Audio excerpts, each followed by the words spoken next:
এনো কাকিমা, 30 তারিখে আমার বিয়ে, তোমরা সবাই যেও। হ্যাঁ হ্যাঁ বাবা, তোমার বিয়েতে আমরা সবাই মিলে যাব। রীতিমা, হ্যাঁ মা। এই পাশের পচার দোকান থেকে আমার নাম করে বাকিতে 1 প্যাকেট বিস্কুট নিয়ে আসো তো। হ্যাঁ যাচ্ছি। এ নাও মা।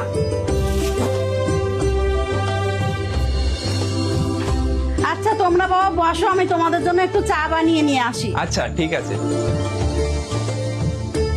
लेकिन एक सेकंड और अभी तो रुको, क्लाइमैक्स अभी बाकी है।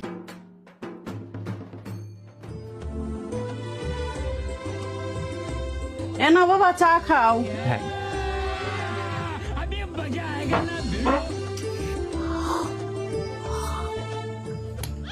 কিরে, বিস্কুটটা আনলো, দিল না তো, ওখানে ঝুলিয়ে রেখে দিয়েছে। তুই দাঁড়া, আমি কিছু ব্যবস্থা করছি। আচ্ছা বলো বাবা, সব কেমন চলছে? আর কি বলবো গো কাকি, আজকে আমরা দুজন তোমাদের বাড়িতে আসছিলাম এই কার্ডটা দিতে, বাইক নিয়ে আসছি, বাইকের সামনে একটা হঠাৎ মোরগ পড়লো, আর আমি কক করে ব্রেকটা মারলাম, মোরগটা কি করলো, উড়তে উড়তে গিয়ে গাছের উপরে যেয়ে বসলো, ওই যে তোমাদের বিস্কুটটা ঝুলানো রয়েছে না, ওইখানে গিয়ে। আরে বাবা, আমি তো বিস্কুট দিতেই ভুলে গেছি তোমাদের।